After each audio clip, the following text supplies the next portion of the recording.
किंचित् तस्मै श्री गुरवे नमः। सर्वे भवन्तु सुखिनः, सर्वे सन्तु निरामयाः, सर्वे भद्राणि पश्यन्तु मा कश्चित् दुःखभाग् भवेत्। परम तत्वाधार परम पुरुष पुरंदनी मालिक कुलजूर पुष्करनाथ जी महाराज की पवित्र आत्माओं, सभी सत्संगी भाइयों बहनों माताओं बच्चों बुजुर्गों सबको राधा स्वामी। अभी जो आचार्य वंदिता ने बोला, ये अपना अपना अनुभव है, ये उसका अनुभव है और बहुत सटीक बोला। उससे पहले माताजी ने जो कहा, पुष्करनाथ जी का सत्संग आज उन्होंने बताया, वो भी उनका अपना अनुभव है। हर आदमी अगर अपना अनुभव कर ले तो उसे रास्ता चलने में परेशानी नहीं होती। परेशानी उसे होती है जो ना तो गुरु के बताए मानता है और ना अपना अनुभव करता है। वो कभी इधर कभी उधर, कभी आगे कभी पीछे, कभी दाएं कभी बाएं, ऐसे ही चक्कर काटता रहता है, तो उसका रास्ता तय होने में दिक्कत आती है। रास्ता बहुत सीधा सरल और साफ सुथरा है। परमात्मा को प्राप्त करना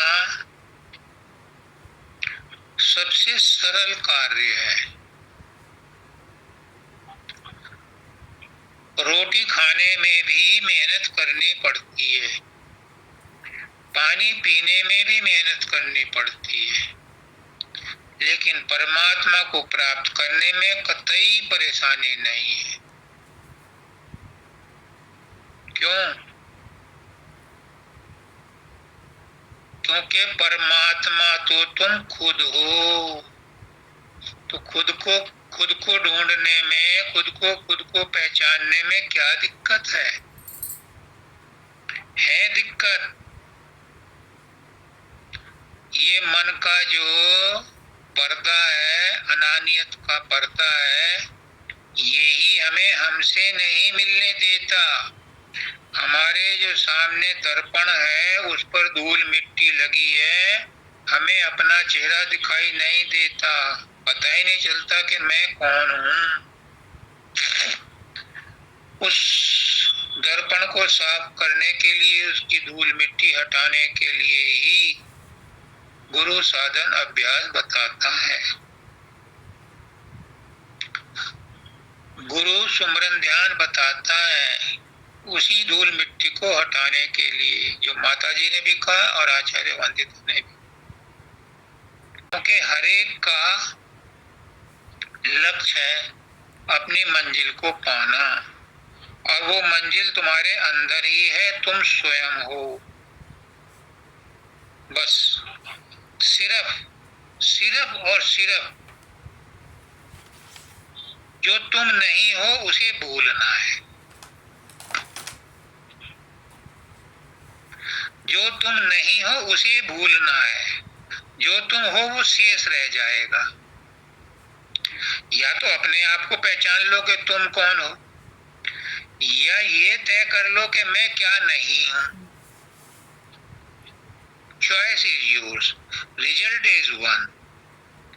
दोनों का रिजल्ट एक ही है।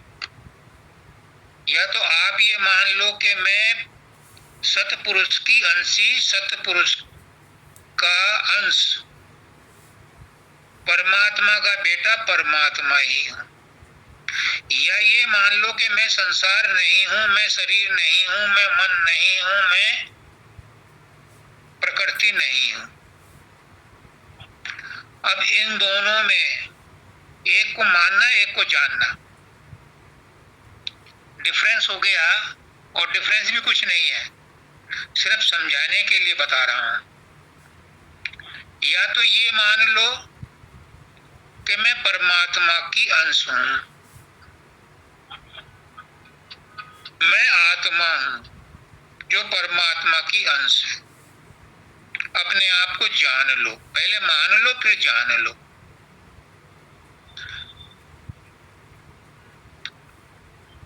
या ये मान लो कि मैं शरीर नहीं हूं, मन नहीं हूं, बुद्धि नहीं हूं, चित्त नहीं हूं, अहंकार नहीं हूं, मैं संसार नहीं हूं।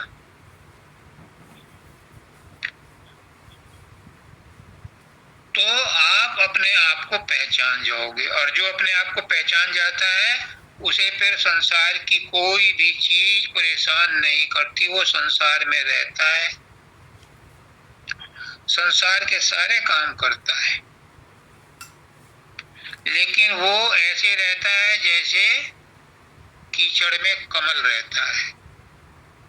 वो कीचड़ से ऊपर रहता है। कमल के फूल पर कीचड़ का प्रभाव नहीं पड़ता, हालांकि वो कीचड़ में ही रहता है, पैदा वहीं से होता है।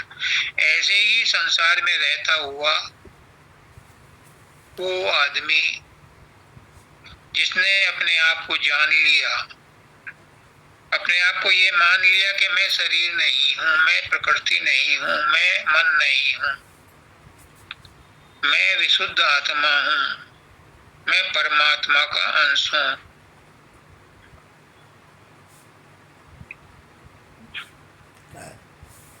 परमात्मा मेरे, मैं परमात्मा का, गुरु मेरे, मैं गुरु की। गुरु से मुझको काम है, बस गुरु से ही काम है, संसार से मेरा कोई काम नहीं है। संसार की जो क्रियाएं हैं संसार के लिए हैं, संसार के लिए करके संसार को ही दे दो, या प्रेमी भक्त बन जाओ। जो कुछ भी है मेरे परमात्मा का, मेरे गुरु का है। जो अच्छा किया, बुरा किया, भला किया, कैसा भी किया, सब मेरे गुरु को अर्पण, मेरे परमात्मा को। अपना भाव ही खत्म कर दो, मैं हूं ही नहीं। रोटी भी वही बना रहा है, रोटी खिला भी वही रहा है, पानी वही पी रहा है, रोटी वही खा रहा है, टट्टी पेशाब वही जा रहा है। जब सारी क्रियाएं उसे अर्पण हो जाएंगी तो फिर क्या बचेगा? फिर परमात्मा ही सब। पुष्करनाथ जी कहते हैं वासुदेव सर्वम। क्या परेशानी है? परेशानी एक है, मैं बताता हूं, तुम लोग नहीं समझोगे। मैं बताता हूं क्या परेशानी है। हम सब कुछ मान लेंगे, लेकिन बहुत बड़ा लेकिन है, संसार के वस्तुओं से, संसार के आदमियों से, संसार के परिवार के रिश्तेदारों से सुख की आशा नहीं छूटती। भाई यही प्रॉब्लम है। पुष्करनाथ जी बार बार कहते थे तुम्हारा कोई सगा नहीं है, एक ही सगा है, सदगुरु नाम ठिकाना है। संसार के जितने रिश्ते नाते हैं ये ऋणबंदी संसार है, जो अधूरे रह गए थे पिछले जन्मों में, उन्हें पूरा करने के लिए बनाया गया है। इसलिए अपने कर्तव्यों को पूरे ईमानदारी से, मेहनत से, पुरुषार्थ से पूरा करो, कर्जा उतारो, सेवा करो। सेवा करने के लिए शरीर मिला है, लेकिन ये सोच के करो कि मैं परमात्मा की सेवा कर रही हूं, मुझे इस सेवा के बदले कुछ नहीं चाहिए। लेकिन हमें ये समझ आती नहीं, हम वापस में हमें क्या मिलेगा। कहते हैं हमारे गांव में कि माँ बाप तो जन्म देनिया, न्याय कर्म का साथी।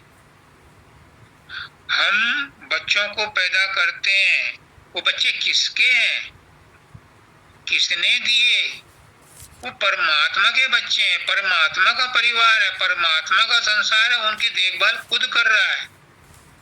फिर हम उनके लिए क्यों परेशान हो? जितनी तुमसे सेवा हो सके उतनी सेवा करो,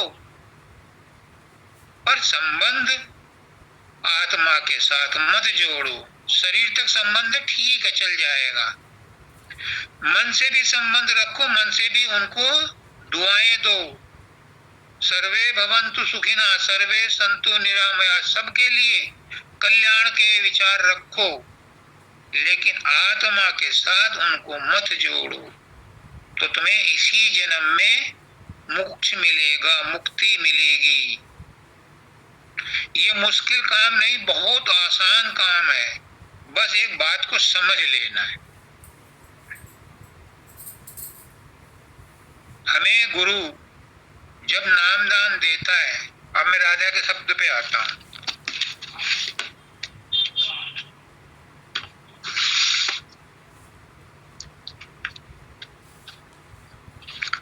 हमें जब सदगुरु नाम देता है, दीक्षा देता है, तो क्या करता है? जो भी वो नाम देता है, वो नाम उसका अपना कमाया हुआ होता है। उस नाम में ताकत होती है, और उस नाम को जपने का वो तरीका बताता है। मैं भी आपको धीरे धीरे धीरे हर सत्संग में कुछ ना कुछ उस कोर्स का रिवीजन करवाता चलूंगा, ताकि आपको ये याद रहे कि सुमरन ध्यान की इम्पोर्टेंस क्या है, क्यों कराया जाता है, कैसे कराया जाता है, इसका क्या फायदा होता है। वो सब बताऊंगा तो आपको शायद उत्सुकता बढ़े, आपकी रुचि बढ़े, आप उसको सिस्टमेटिक वे में करो। धीरे धीरे बतलाऊंगा, एक सेशन में नहीं होता। तो गुरु जब देता है नाम, तो अपना ही नाम देता है, और जिसका उसने नाम जपा है गुरु ने, वही नाम देता है, और उस नाम के साथ तुम्हारा गठजोड़ा कर देता है। वो नाम किसका है? वो नाम परम पुरुष पूर्ण धनी राधा स्वामी दयाल का नाम है। वही नाम उसने जपा है और वही नाम आपको देता है, वो कोई कोर कसर नहीं छोड़ता। आपको इसलिए देता है कि आप उसे याद रखो, उससे कनेक्टेड रहो, उससे जुड़े रहो। ये पर्पज है उसका। उसका नाजी कहते हैं 24 घंटे बैकग्राउंड में रखो। दाता दयाल कहते हैं बिना उचित ठिकाने के, बिना पर्पज के नाम को मत जपो। दोनों बात एक ही हैं। आज आपको भेद बताता हूं। जब भी आप चलते जाते, उठते बैठते, खाते पीते, सोते जागते, राधा स्वामी का सुमरन करते हो, या अभ्यास में बैठते हो राधा स्वामी का सुमरन करते हो, ये सोचो कि ये गुरु का दिया हुआ नाम है। इस नाम के लेते ही गुरु का ध्यान भी आना चाहिए। जिस गुरु ने नाम दिया उसका ध्यान भी आना चाहिए, तब तो ये फायदे में रहेगा। क्यों? बहुत सिंपल सा लॉजिक है। तुम संसार के किसी भी आदमी को नाम लो अपने मन में, चाहे वो दोस्त है या दुश्मन है, पत्नी है या पति है, पुत्र है या पुत्री है, जब तुम उसका नाम लेते हो तो उसका रूप तुम्हारे सामने आ जाता है। पर जब तुम गुरु का दिया हुआ नाम लेते हो तो गुरु का रूप नहीं आता। मेरा नहीं आया, मेरी तो विशेष कारण थे कि मैंने नामदान लेने से पहले ही परम दयाल जी की पुस्तकें पढ़ ली थी। उसमें लिखा था गुरु के दाढ़ी मूंछ को मत देखना, ये असली गुरु नहीं है। बस मुझे भ्रम पैदा हो गया और मैंने नहीं बनाया। बाद में आकर के मुझे होश आया, तब मैंने वो शुरू किया। तो नींव पक्की करनी है तो सुमरन के साथ में गुरु का रूप भी बनाओ। फिर जब गुरु का नाम बताया हुआ आप जपते हो तो यहाँ तीसरे तिल पर ये महसूस करो कि यहाँ टक्कर लग रही है, ठोकर लग रही है। जब तक ये महसूस नहीं करोगे, बाबा शब्दानंद जी कहते हैं जपते रहो लाखों अरबों खरबों बार, करोड़ों बार राधा स्वामी राधा, कुछ नहीं होगा। उसको एक ठिकाना मिलना चाहिए, वो ठिकाना है तीसरा तिल, क्योंकि यहीं से सूरत हमारी सारे शरीर में फैली हुई है। तो जब तीसरे तिल पर उसको टिकाओगे, उसे जोड़ोगे, बांधोगे, इकट्ठा करके लाओगे तो वो शक्ति आपको ऊपर ले जाएगी। जब तक तीसरे तिल पर उसकी दस्तक नहीं होगी, नॉकिंग नहीं होगी, कितना ही नाम जप लो, कुछ नहीं हो। और जबरदस्ती करने की जरूरत नहीं है, ये स्वाभाविक है। मन का स्वभाव है कुछ ना कुछ याद करना और उसका रूप बनाना। तो गुरु ने जो तरकीब बताई है नाम सुमरन करने की, साथ में उसका रूप भी बनेगा, क्योंकि ये मन की आदत है। गुरु नाम मिला मुझको प्यारा, राधा स्वामी राधा। ये दाता दयाल का शब्द है और ये मेरे लिए है, आपके लिए है, जो इस जीवन का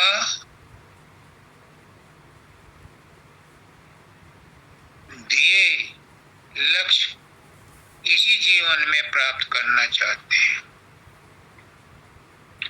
अगले जीवन के भरोसे मत रहना। कलयुग में आने वाला समय और कष्टदायक होगा। पता नहीं उस समय अगले जन्म में कैसा गुरु मिले।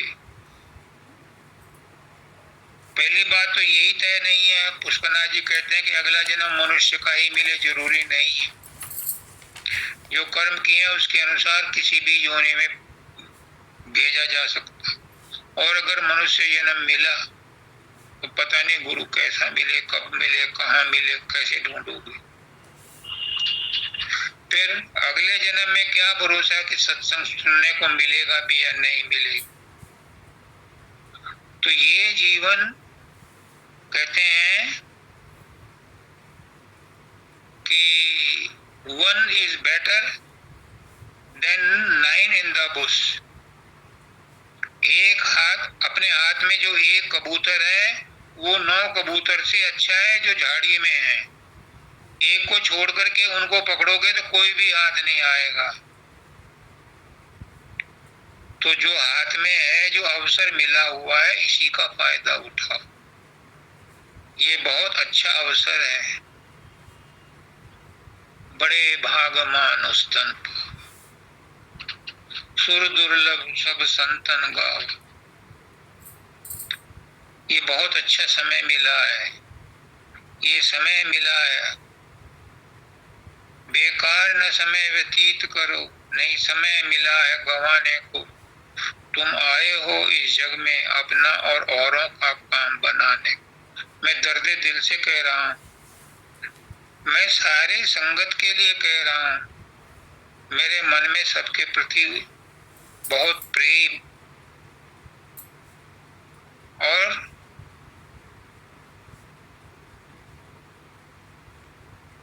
श्रद्धा है, भावना है कि सब इस कठिन संसार से तर जाएं।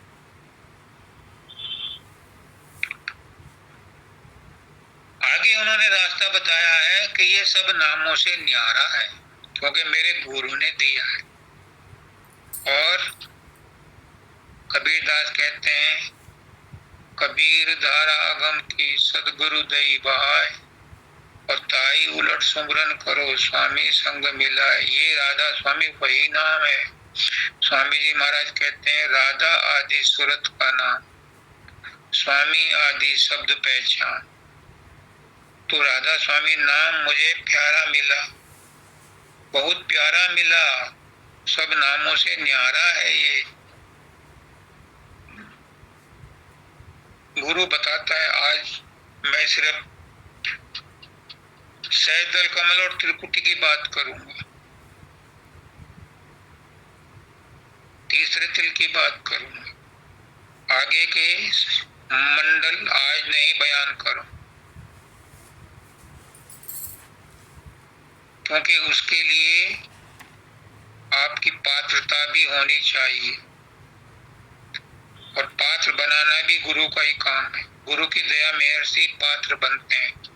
तो इसलिए धीरे धीरे चलो, आज यहीं तक रहो कि हमें गुरु का नाम का सुमरन आंख बंद करके, दोनों आंखों के बीच में जो तीसरा तिल है, आंखों के पीछे, बाहर की तरफ नहीं पीछे, वहां पर ये नाम आपको स्ट्राइक करे, वहां सनसनी हो, रोंगटे खड़े हो जाएं। उसके बाद आपको कुछ आवाज सुनाई देगी। आप धीरे धीरे सहजदल कमल में पहुंचोगे। सहजदल कमल में जैसे मंदिर की घंटियां बजती हैं, कुछ प्रकाश भी नजर आता है, दूर से झिलमिलाता हो, वो नजर आएगा, शब्द सुनाई देगा। उसके साथ साथ जब आपका मन इस नाम को स्मरण करते करते शुद्ध होता जाएगा, तो आप जो सहजदल कमल में हजारों इच्छाएं हैं हमारी, वो इच्छाएं सिमटनी शुरू हो जाएंगी, वो इच्छाएं कम होनी शुरू हो जाएंगी। उन इच्छाओं पर अपने आप ही ब्रेक लगना शुरू हो जाएगा। वहां से आपको, इसमें नहीं दिया है लेकिन पंकनाल एक होती है सहजदल कमल से त्रिकुटी में जाने की, उस रास्ते को पार करना होता है, और त्रिकुटी में जाकर के आपको असली गुरु मिलता है। अब फकीर कहते हैं 5 नाम की व्याख्या में, गुरु ने बताया गुरु का धाम। त्रिकुटी में गुरु, असली गुरु प्रकट होता है। वो ओंकार का स्थान है, वो ब्रह्म का स्थान है, वहाँ उमा का स्थान है। वहां पर गुरु नूरी रूप में दिखाई देता है, वही असली गुरु है। वहां शब्द खुल जाता है, वहां पर आपको जो आपके संचित कर्म है उनका प्रभाव खत्म हो जाता है, जल जाते हैं। आपका मन आप अपने जन्म स्थान यानी त्रिकुटी में जाकर के विश्राम करता है, और महात्मा वहां से मौका पा करके उसी चंगुल से छूट करके फिर शून्य में जाती है, अपने आत्म पद में जाती है। उससे आगे की चर्चा आज नहीं करेंगे। तो वहां तक जाने के लिए हमें मन को साफ करना है। इस मन को साफ करने के लिए चाहे प्रेम का रास्ता अपनाओ, चाहे साधन अभ्यास का रास्ता अपनाओ, चाहे भक्ति का रास्ता अपनाओ, चाहे कर्म योग का रास्ता अपनाओ। मैं आपको आज थोड़ा थोड़ा सा तीनों के बारे में बताऊं। ये शरीर मिला है हमें प्रकृति से,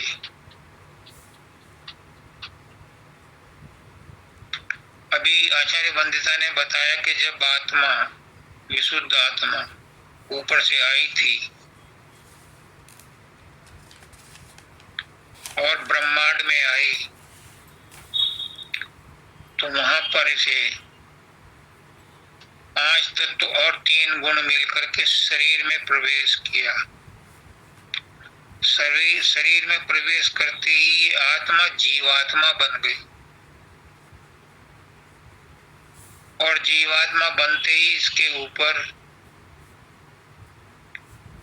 अंदर की शक्तियों के यानी 3 गुण और 5 तत्वों के प्रभाव पड़े। फिर जिस माहौल में ये आई वहां के माहौल का प्रभाव पड़ा, और सबसे ज्यादा प्रभाव पड़ा इसके प्रारब्ध कर्मों का। तो ये मजबूर हो गई वही कर्म करने के लिए जो प्रारब्ध इससे करवाना चाहता है, और उसमें सहयोग देते हैं 3 गुण और 5 तत्व। अभी हमारी एक सत्संगी है जानवी बंसल, उसने प्रश्न पूछा था कि प्रारब्ध कर्म तो हम करते हैं, लेकिन हम वर्तमान में जो कर्म करते हैं क्या उसको उनसे बदला जा सकता है? क्या उनका प्रभाव पड़ता है? हाँ, पड़ता है। जो प्रारब्ध कर्म है वो तो होने हैं, लेकिन आज के माहौल में हम जिस इंटेंशन से जो काम करते हैं उससे अच्छे और बुरे परिणाम निकलते हैं, और यही हमारा बेस बन जाते हैं। तो मैं बता रहा था कर्म करने के लिए, कर्म जो भी करो इस शरीर से ये सोच के करो कि ये कर्म मुझे परमात्मा की सेवा करने के लिए मिला है। परमात्मा की सेवा कर रहा हूं, जिसकी भी सेवा कर रहा हूं परमात्मा का ही रूप है। कहने का मतलब है कि निष्काम सेवा करो, मुझे इस कर्म से कोई प्रतिफल नहीं चाहिए। मैं तो सिर्फ इसलिए कर रहा हूं कि मेरी ड्यूटी है कर्म करना। जब ऐसे निष्काम कर्म होने शुरू हो जाएंगे तो मन में आसक्ति नहीं रहेगी, मन में ममता नहीं रहेगी, मन में मोह नहीं रहेगा, मन में क्रोध नहीं रहेगा, लोभ नहीं रहेगा। क्यों? क्योंकि अपने को कुछ चाहिए ही नहीं। अपने को तो सेवा करनी है, कुछ चाहिए ही नहीं। जब ऐसी भावना आ जाती है तो मन शुद्ध हो जाता है, निर्मल हो जाता है। एक तरीका तो ये है, कृष्ण भगवान ने इसको गीता में बताया है, निष्काम कर्म योग। दूसरा है ज्ञान योग। ज्ञान योग में सिर्फ ये बुद्धि वाला ज्ञान नहीं, आत्मा के बारे में जान लो कि मैं शरीर नहीं हूं, मैं मन नहीं हूं, मैं बुद्धि चित्त अहंकार नहीं हूं, मैं संसार नहीं हूं, संसार की वस्तुएं मेरी नहीं हैं, मैं परमात्मा का ही अंश हूं, परमात्मा ही हूं। ये मान लेना, जान लेना। मानना मन से होता है, जानना बुद्धि से होता है, लेकिन जब ये दोनों मिल जाते हैं तो फिर आत्मा के पास पहुंचते हैं। जब आत्मा का ज्ञान मिलता है, आत्मा के नजदीक पहुंचते हैं तो ये ज्ञान मजबूत होता है, लेकिन इसमें गिरने के बहुत चांसेस हैं। टिका नहीं रह जाता, टिकना संभव नहीं होता। बहुत कम लोग इसको कर पाते हैं, लेकिन फिर भी इसको जान लेना और मान लेना जरूरी है। इस मार्ग पर चलो या मत चलो, लेकिन ये जानना और ये मानना जरूरी है कि मैं शरीर नहीं हूं, मैं इंद्रियां नहीं हूं, मैं मन नहीं हूं, मेरा इनके साथ संबंध नहीं है, मैं परमात्मा का अंश, अजर अमर अविनाशी आत्मा हूं। दूसरा तरीका है। तीसरा है भक्ति का तरीका, कि सब कुछ भगवान को अर्पण कर दो, जो मिले वो परमात्मा, जो भी दुख कठिनाई मिले वो भी परमात्मा को अर्पण कर दो। रोटी मिले परमात्मा ही खा रहा है, मैं रोटी खिला रही, परमात्मा ही खिला रही, परमात्मा ही खिला रहा है। सब कुछ परमात्मा को अर्पण कर दो। मेरा मुझ में कुछ नहीं, जो कुछ है सब तो है, और तेरा तुझको सौंपते का लागे। सब कुछ उसे सौंप दो, सब कुछ उसका है। वास्तविकता ये है कि सब कुछ है उसका, लेकिन हमने उसकी वस्तु को अपनी मान लिया। एक तो चोरी की, उसकी वस्तु को अपनी मान लिया, और जब दूसरा कोई मांगता है उसको नहीं देते तो ये सीना चोरी है, ये भक्ति नहीं है। भक्ति में तो भक्त अपना सब कुछ दे देता है, भक्ति में तो भक्त रहता ही नहीं, भक्ति ही नहीं रहती, भक्ति में तो भक्ति भी नहीं रहती, सिर्फ एक ही बचता है, भगवान। क्योंकि भक्त भी भगवान में ही मिल जाता है, लेकिन ये भी कठिन है। प्रेम सरल है, लेकिन प्रेम कहीं बाजार में बिकता नहीं, ना किसी खेत में उगता। हालांकि हम सब प्रेम से ही आए हैं, प्रेम के भंडार से ही आए हैं, और प्रेम ही साथ लेके आए थे, लेकिन वो प्रेम हमने सारा संसार में लुटा दिया। कहते हैं love is God, God is love. जब हम प्रेम का भगवान है, उसके बच्चे हैं, तो हम भी प्रेम ही हैं, लेकिन वो प्रेम हमारा सूख गया, संसार में चला गया और गटर में चला गया। आज संसार में कोई भी किसी को प्रेम दे नहीं सकता, क्योंकि किसी के पास बचा ही नहीं। तो गुरु को कहां से दोगे, परमात्मा को कहां से दोगे, वो तो पहले ही गटर में गया। अभी आचार्य वंदिता ने बताया कि अगर शुद्ध पानी में शुद्ध पानी डालोगे तो शुद्ध ही रहेगा, और शुद्ध पानी में अशुद्ध पानी मिला दोगे तो सारा ही पानी अशुद्ध हो जाएगा, फिर शुद्ध पानी की जगह ही नहीं बचे। ऐसे ही हमारे प्रेम के साथ खिलवाड़ हुई है, उसमें संसार भर दिया हमने प्रेम के गिलास में, तो वो जो शुद्ध पानी था वो भी अशुद्ध हो गया। तो संसार के साथ जुड़ते ही हमारा प्रेम अशुद्ध हो जाता है। अब गुरु क्या करता है, गुरु अपना प्रेम देता है, लेकिन उस प्रेम को लेकर के हम फिर घर जब जाते हैं तो फिर संसार में उनको बांट देते हैं। अरे भाई तुम क्यों बांटते हो, तुम अपने प्रेम को अपने पास रखो और वापस करो गुरु को, तो वो 10 गुना ज्यादा देगा। जिनको तुम प्रेम देते हो, गुरु का लिया हुआ प्रेम संसार में बांटते हो, उनकी परवाह गुरु को होगी, गुरु उनको अलग से प्रेम देगा। तुम अपना प्रेम उन्हें दे करके उस प्रेम को भी क्यों गंदा करते हो। जो प्रेम तुम्हें गुरु ने दिया, उस प्रेम को इतना पकाओ कि वो बढ़ जाए। मन ही मन में गुरु को वो प्रेम अर्पण करो, तो वो प्रेम बढ़ेगा, और बढ़ेगा तो तुम्हें उसकी उन्नति दिखाई देगी, तुम सबसे प्रेम करने लगो।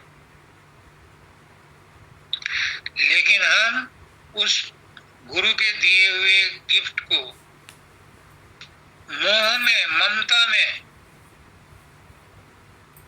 परिवार में, संसार में अहंकार के वश बहा देते हैं, गटर में डाल देते हैं। नतीजा ये है कि हम फिर सूखे रह जाते हैं। इसलिए प्रेम की राह चलना बहुत मुश्किल है, कठिन डगर है पनघट की। प्रेमी को तो होश ही नहीं रहता, अपना सब कुछ लुटा देता है।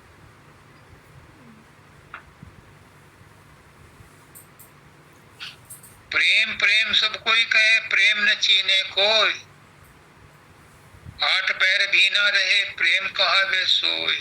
अगर गुरु के प्रेम को आप आठों पैर उसमें रहना शुरू कर दो, फिर देखो आप प्रेम के तालाब बन जाओगे, प्रेम की नहर बन जाओगे, प्रेम की झील बन जाओगे। फिर आप बांटना कितना भी, लेकिन पहले उसे पकाओ, बढ़ाओ, अपने अंदर उसका विस्तार करो। गुरु के अंदर सच्चा प्रेम है, वो किसी से नफरत नहीं करता। जिससे कोई प्यार नहीं करता, गुरु उससे भी प्यार करता है। क्यों? क्योंकि गुरु के तो सभी अंश हैं। ममई वंशे सर्वभूतेष, सर्वभूते कहा है, किसी एक को नहीं कहा, भक्तों के लिए नहीं कहा जो मुझे भक्त प्यारे में उन्हीं को प्यार करता हूं, नहीं। ममई वंशे सर्वभूते, सभी भूत जो हैं मेरे अंश हैं। इसलिए गुरु तो सबको ही प्यार करता है। जिनको तुम प्यार बांट रहे हो उनको ही गुरु देने वाला है प्रेम। लेकिन तुमको गुरु ने दिया, तुमने उन्हें बांट दिया, तो वो तुम्हारे काम नहीं आएगा, ना उसके काम आएगा। गुरु खुद देगा उसे प्रेम, तब उसका प्रेम परवान चढ़ेगा तुम्हारे दे। हाँ, तुम गुरु के लेवल पर पहुंच जाओ, फिर तुम्हारा प्रेम भी परवान बन जाएगा, फिर तुम्हारा प्रेम भी दूसरों के काम आएगा। और सबसे लास्ट में कहते हैं कि तुम कुछ नहीं कर सकते, तो सर्वधर्मान परित्यज्य माम एकम शरणम व्रज, तुम सब कुछ छोड़कर मेरी शरण में आ जाओ। तोड़ दो अपना अहंकार, मिटा दो अपनी हस्ती को, भूल जाओ संसार के रिश्ते नातों को। मैं तेरी तू मेरा, बस। फिर देखो कच्चे धागे से खींचे आएंगे परमात्मा आपके पास। क्यों? ये कच्चा धागा प्रेम का बहुत मजबूत है। प्रेम परमात्मा को रिझाने के लिए बस प्रेम ही एक ऐसी औषधि है, यही समर्पण करवाती है। अहंकारी कभी समर्पण नहीं कर सकता, लोभी समर्पण नहीं कर सकता, जो मोह में ग्रस्त है वो समर्पण नहीं कर सकता, जो कामी है वो समर्पण नहीं कर सकता। समर्पण वही करेगा जिस पर दया आदि करता की, सो ये नियामत पावे। समर्पण भी हर एक के बस का नहीं है। और सच पूछो, मेरा अपना अनुभव ये कहता है कि समर्पण भी त्रिकुटी पार करने के बाद ही होता है। उससे पहले का समर्पण फिजिकल समर्पण है, मानसिक समर्पण है। जब त्रिकुटी पार हो जाती है तो मन शांत हो जाता है। जब आत्म पद में पहुंचते हैं तभी असली समर्पण है। और जब 10वां द्वार पार कर लेते हैं, महासन में पहुंचते हैं, तो फिर सब द्वैत खत्म हो जाता है, एक रह जाता है, एक। और वही कहते हैं पुष्करनाथ जी, प्रेम गली अति साकरी तामे दो न समाय। उससे पहले तो दो है, द्वैत है। अजय शब्द के पीछे क्यों डंडा लेकर फिरता है? शब्द हमारी मंजिल नहीं है, शब्द में द्वैत है।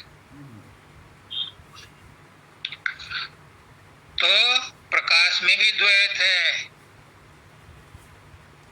लेकिन जब हम परमात्मा के साथ अद्वैत हो जाते हैं, सतलोक में द्वैत अद्वैत कुछ नहीं रहता।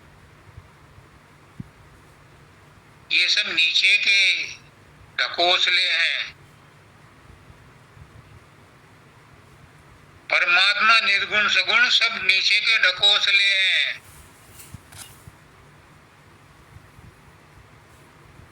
सतलोक में तो एक ही रहता है, सतनाम। सतलोक में एक ही रहता है। वहाँ अलग अलग आत्माएं एक में ही रहती हैं, लिपटी हुई चिमटी हुई। उनको किसी को अलग अलग खाने पीने की जरूरत नहीं है, अलग अलग स्वार्थ नहीं है किसी का। वहाँ सब एक ही मौज मस्ती में रहते हैं, एकता में रहते हैं, समता में रहते हैं। और जहाँ समता आ गई, समझ लो आपने बाजी जीत ली। मन को बस में करना भी आसान है, और मन को बस में करके भी क्या तुम तीर मारोगे?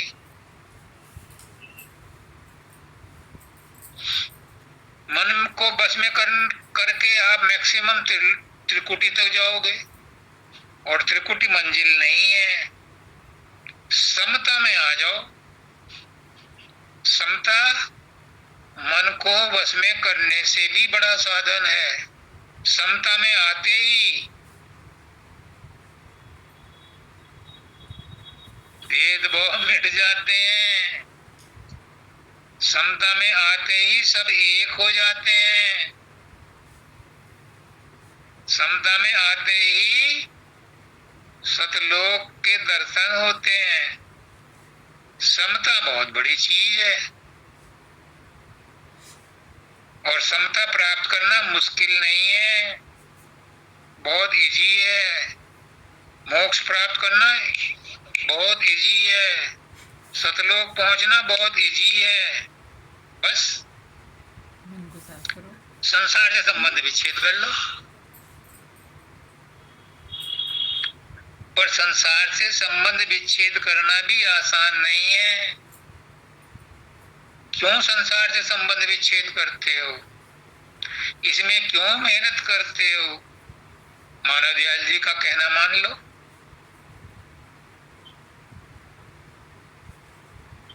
उन्होंने कहा था कि बुल्ले शाह ने अपने गुरु से पूछा, रबदा की पाना। तो उनके गुरु उस समय पनीर लगा रहे थे, आजकल लग रहा होगा गांव में, तो बरसात शुरू हो गई। तो उनके गुरु ने कहा, इत्थे पुटना इत्थे लाना।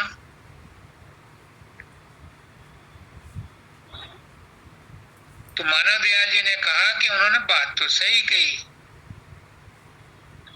लेकिन मैं इसे, उन्होंने घोड़े को टांगे के पीछे बांध दिया। एक अधिकारी शिष्य को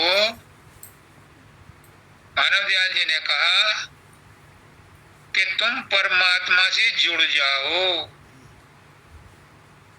तो संसार से तो अपने आप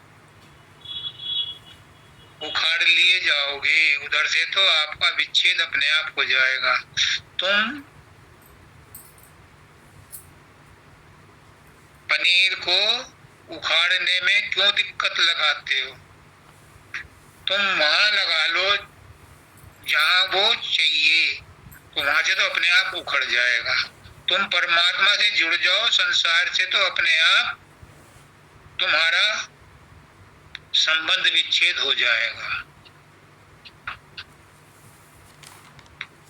मतलब उस पनीर को, उस धान को जहां तुम लगाना चाहते हो वहां बो दो, उखाड़ने की कोशिश मत करो, उखाड़ने में तो श्रम लगेगा। ऐसे ही परमात्मा में परमात्मा को मानो कि मैं गुरु का गुरु मेरा, गुरु से मुझको काम है। तो संसार तो अपने आप छूटने लगेगा, छूट जाएगा।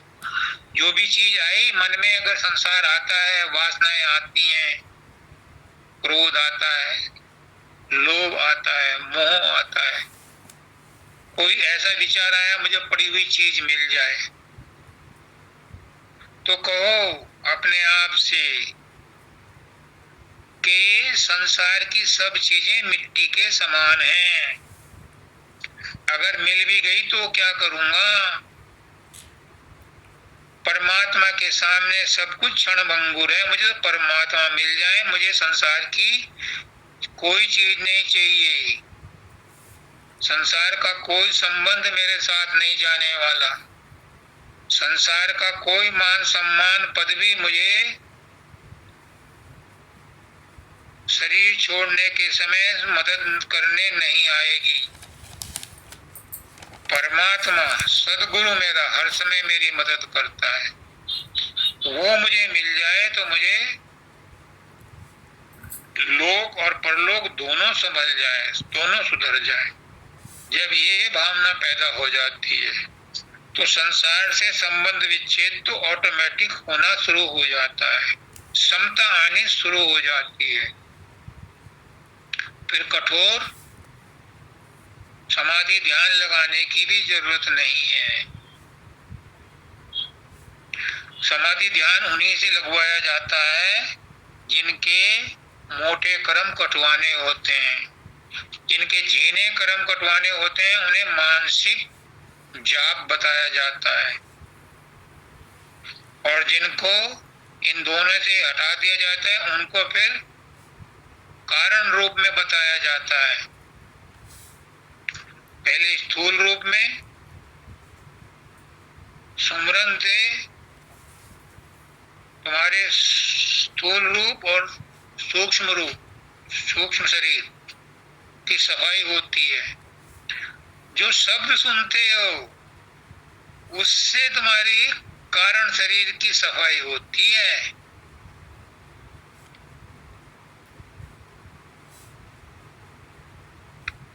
और वो जो शब्द सुनते हो वो भी अनहद शब्द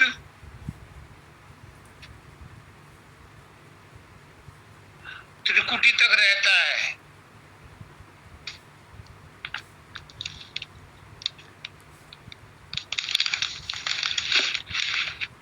अब इसमें कहा है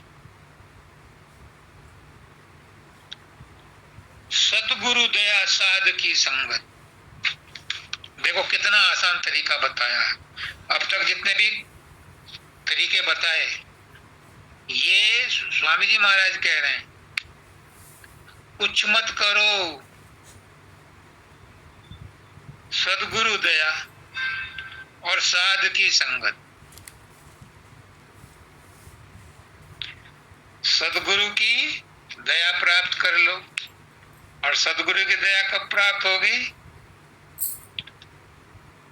जब आप सदगुरु के बात पे विश्वास करके उसका काम कर दोगे। सदगुरु का क्या काम है? सदगुरु किसी को कोई काम नहीं बताता। उसे पता है कि जीव की ताकत इतनी नहीं है कि सदगुरु की बात को अमल में ला सके, इसलिए सदगुरु किसी को कोई काम नहीं बताता। मानव दयाल जी कहते थे कि मैं शब्दानंद को कोई भी हुक्म देने से पहले 10 बार सोचता हूँ, क्योंकि ये तुरंत बजा लाता है। देखता नहीं, दिमाग से काम नहीं करता, दिल से करता है। रात को कहा 9 बजे दही की इच्छा हो रही है शब्दानंद, अब शब्दानंद साइकिल उठा, ये मारा पेडल, ये पता ही नहीं कि आग फाटक पे बंद है, सिर्फ खिड़की खुली थी और खिड़की में साइकिल जा नहीं सकती थी। लग गई चोट, माथे में, लेकिन गए और दही लेके आए और लड़की के हाथ जब भिजवाया तो महाराज दयाल जी समझ गए चोट लग गई पापा को। हाँ महाराज जी। फिर महाराज दयाल जी उतर के आते हैं, बाबा फकीर की समाधि पर जाते हैं। अगर मेरे शब्दानंद को कुछ हुआ तो मैं भी सिर पटक के यहीं मर जाऊंगा। फिर डॉक्टर के पास भेजा, 3-4 टांके लगे, वो ठीक हो गए 2 दिन। तो गुरु किसी को काम नहीं बताते, लेकिन अगर बातों बातों में उसने कोई काम बता दिया उसे पूरा कर दो, गुरु प्रसन्न। और गुरु राज्य तो करता राज्य, काल कर्म की चले न बाजी, पर गुरु का प्रसन्न होना है मुश्किल। कई बार मुझे कहा और मैं टाल गया। एक बार माना दयाल जी ने कहा, जब मैं मेरठ में था, अलीगढ़ जाके उन्हें खबर कर दो कि मैं नहीं आ रहा। और मैंने सोचा कि कौन जाएगा अलीगढ़। मैंने पत्र डाल दिया कि महाराज जी नहीं आ रहे। जब महाराज जी आए तो मैंने उनसे कहा, महाराज जी मैंने तो आपका कहना नहीं माना। अगर अच्छा किया तूने, तेरा पत्र पहुंच गया था, वो मुझे उनका टेलीफोन आ गया था। ऐसी पुष्करनाथ जी ने 1-2 बार मुझे कहा, मैं इनकी बात को भी टाल गया, नहीं किया। तो मैं गुरुमुख नहीं बन पाया।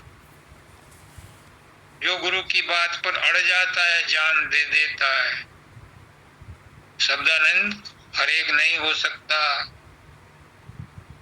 वो गुरुमुख बनता है। शब्दानंद जी गुरु नहीं कहलवाते थे, गुरुमुख लिखते थे।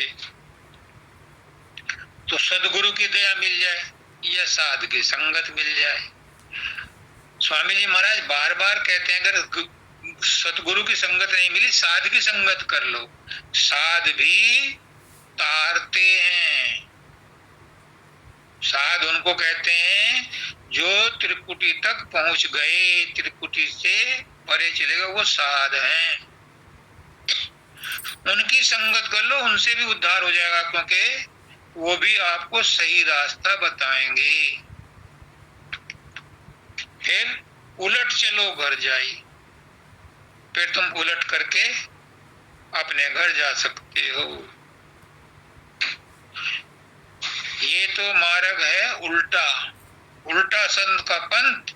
और जो कोई उल्टे मार्ग चले सो पावे निष्कंठ। उल्टा चलना पड़ता है। क्यों?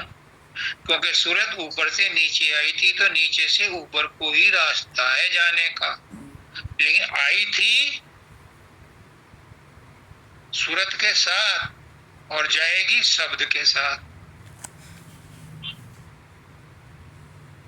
तो उसको जाने के लिए आगे कहते हैं, अनहद शब्द सुनो घट भीतर। अनहद शब्द, वो शब्द के साथ जाए। आई तो थी सूरत के साथ उतर करके, अब जाएगी अनहद शब्द सुनो घट भीतर। अपने घट में अनहद शब्द सुनो। अनहद शब्द कहाँ तक है? त्रिकुटी तक है। और राधा स्वामी कहत बुझाई। राधा स्वामी यही कहते हैं कि तुम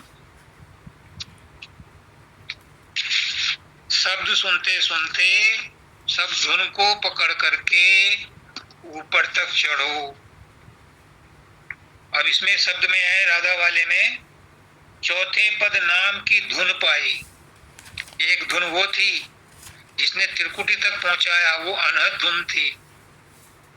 मैंने कहा था कि इस शब्द के आगे व्याख्या नहीं करूंगा, लेकिन ये शब्द मुझे इसलिए पकड़ना पड़ा, दोनों को कंपेयर करना पड़ा कि आपको समझा दूं कि यहां से लेकर के यहां तक का शब्द एक ही नहीं है। अलग अलग मंजिलों में उनकी धुन बदलती है, उनकी क्वालिटी बदल जाती है, उनकी पहचान बदल जाती है। शब्द तो एक ही है, पूरे ब्रह्मांड में एक ही है, कोटि कोटि ब्रह्मांडों में एक ही शब्द है, क्योंकि इस शब्द ने ही सृष्टि की रचना की है। तो शब्द तो एक ही है, लेकिन जगह जगह पर उसका प्रभाव बदल जाता है, उसकी पहचान बदल जाती है, उसकी खिंचाव शक्ति में फर्क पड़ जाता है। आगे वह मिलेगा हमें चौथे पद नाम की धुन पाई। त्रिकुटी के बाद जब पहुंचते हैं शून्य में, आत्म पद में, तो वहां पर रारंग सारंग की आवाज आती है, यह सारंगी बजती है। और बाबा फकीर कहते हैं पांच नाम की व्याख्या में कि वहां सारंगी की धुन क्यों सुनाई पड़ती है, तो वो कहते हैं कि जब त्रिकुटी में हमारे तार खिंच जाते हैं, मन के धार खिंच जाती हैं, मन की वृत्तियां खिंच जाती हैं, और उसके बाद जब वो पहुंचती है गुरु की मदद से महाशून्य में, तो वो कहती है सोहम सोहम। मुझे महाराज दयाल जी ने पहला नाम सोहम ही दिया था। राधा स्वामी नाम तो उन्होंने बाद में दिया था मुझे, 2 साल बाद, जब मैं सरसों हेड़ी गया था सत्संग सुनने। हाँ, मुझे दोबारा नाम दिया था राधा स्वामी, पहले मुझे सोहम ही दिया था। तो कहती है मैं वही हूँ, मैं वही हूँ। वहां कृष्ण की बांसुरी, मुरली, बीणा की आवाज सुनाई देती है, लेकिन सतलोक में पूर्ण रागनी यानी बीन की आवाज सुनाई देती है। वो है कंप्लीट धुन का समता में आना, उससे ऊपर कोई और धुन नहीं है, फिर कोई और धुन नहीं है। धुन का खेल इन्हीं 5 सेंटर का है। तो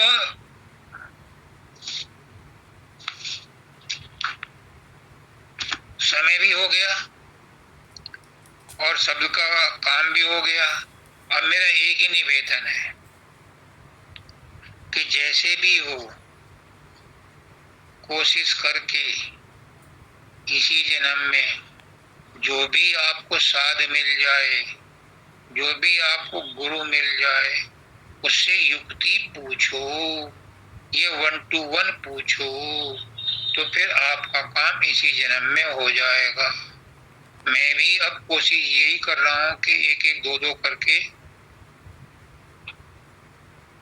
उनको जो भेद हैं, जो रहस्य हैं, जो मेरा साधन अभ्यास का अनुभव है, उनको बांट दूं और उन लोगों को आगे की तरफ बढ़ा करके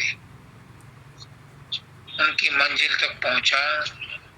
मैं गुरु नहीं हूं, लेकिन गुरु की आज्ञा का पालन कर रहा हूं। गुरु मेरे अंदर मौजूद है, वो जो कह रहा है वही कहलवा रहा है, वही करवा रहा है।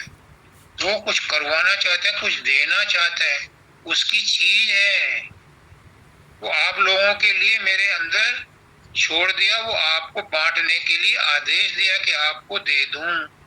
आपकी मर्जी, आप जब चाहे अपने लॉकर की चाबी खोलो और अपना सामान ले जाओ। मैं तो आपको इनवाइट कर रहा हूं। सबको राधा स्वामी।